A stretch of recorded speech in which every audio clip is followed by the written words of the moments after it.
Boa noite, pessoal. Então, vamos dar início a mais uma aula. Hoje vamos iniciar com o tema soroma. Então, o que seria soroma? Soroma é quando a gente diz que perdeu a veia do paciente. Então, foi feita uma punção no paciente para correr um medicamento, um soro, e por algum motivo essa veia, essa agulha ou catéter, ela se desloca da veia, infiltrando ali os tecidos local, né? Tecidos adjacentes ali daquela veia, causando edema, dor, muita dor naquele local, eritema, que seria vermelhidão. Então, hoje a gente vai falar sobre soroma, tratamento, assistência de enfermagem. Vou ler aqui para vocês a definição de soroma: infiltração de fluido nos tecidos decorrente a uma ruptura do vaso pelo deslocamento da agulha ou catéter. Tratamento: observar os sintomas. Então, sempre vou observar se há presença de edema, descoloração da pele, desconforto, se a temperatura naquele local está mais fria. Se ocorrer o soroma, eu vou começar com as compressas mornas naquele local para aumentar a absorção hídrica. Então, eu vou dar início com as compressas mornas para tentar diminuir aquele edema. Adotar medidas preventivas. Quando eu realizar a punção, eu vou fixar corretamente a agulha ou abocate para que não haja esse deslocamento da agulha, causando, né, a infiltração, causando o extravasamento do líquido ali naquele tecido. Vou orientar o paciente também a não movimentar muito o braço que está com acesso, para evitar também que haja um deslocamento da agulha e evitando assim a complicação do soroma. Se o paciente está com soroma, eu vou elevar o membro do paciente para ajudar a diminuir o edema. Orientar o paciente e o acompanhante sobre os sinais do soroma. Então, vou conversar com o paciente, explicar quais são os sinais e pedir para que ele comunique à enfermagem assim que observar edema, eritema no local do acesso venoso. Tá ok, pessoal? É um tema bem simples, mas que acontece muito na enfermagem, e nós, como enfermeiro, temos essa missão de evitar essa complicação com o paciente. Agora, nós vamos falar, aqui tem uma imagem de soroma, o paciente está com o membro bem edemaciado, com eritema.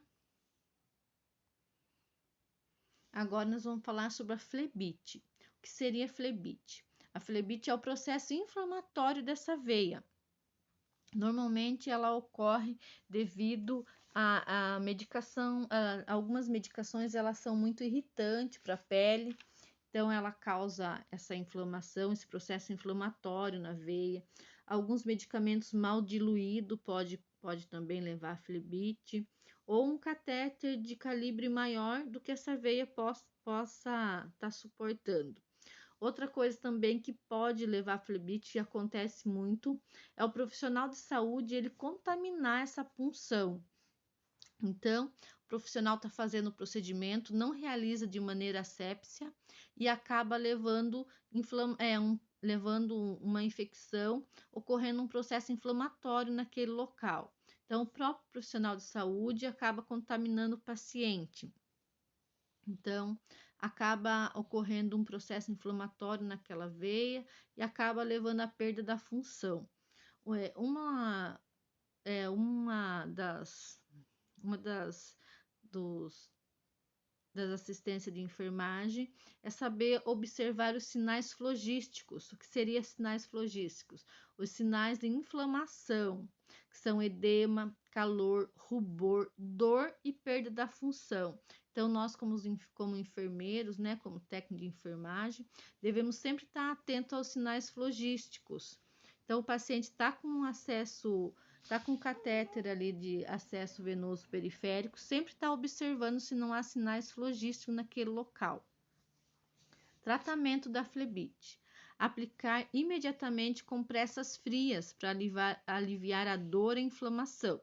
12 horas após o início com a compressa fria, Começar com as compressas quentes para estimular a circulação e promover a absorção daquele edema. Aqui tem um paciente, né, com flebite. Então, ele tem dor no local, eritema, edema, calor e endurecimento local, hematoma e equimose. Equimose é quando o hematoma já está sendo absorvido pelo organismo, então ele fica essa mancha mais esverdeada. Eritema é o vermelhidão na pele e edema é o inchaço. Vamos para o próximo slide. Então, agora vamos falar sobre observações e cuidados com a bolsa de água quente. Visa a aplicação de calor seco em área corporal previamente determinada. O calor age estimulando ou relaxando de acordo com a temperatura, tempo de aplicação e local onde é aplicado.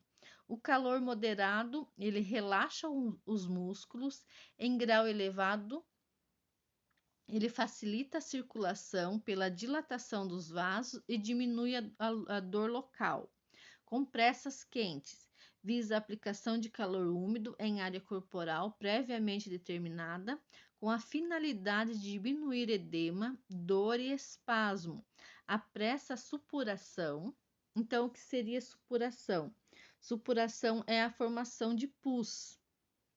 Facilita a reabsorção e exudatos. Exudatos é quando esse pus ele está conseguindo fluir, né? Então, ele reabsorve esse exudato e diminui a congestão e inflamação.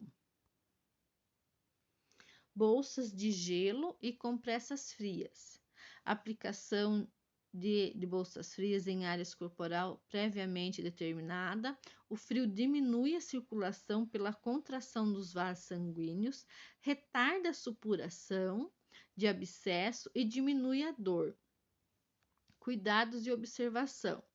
Observar com frequência a pele do paciente para possíveis complicações. Então, quando for aplicar a bolsa tanto de água quente quanto de água fria, sempre estar atenta à pele do paciente para evitar queimaduras. Substituir a água da bolsa ou compressa quando necessário. A bolsa de água quente, mais ou menos 50 graus, deve estar protegida com toalha e observar se não tem vazamento para evitar queimaduras. Então, as bolsas de água quente e água fria sempre está envolta em uma toalha, nunca colocar a bolsa diretamente na pele do paciente.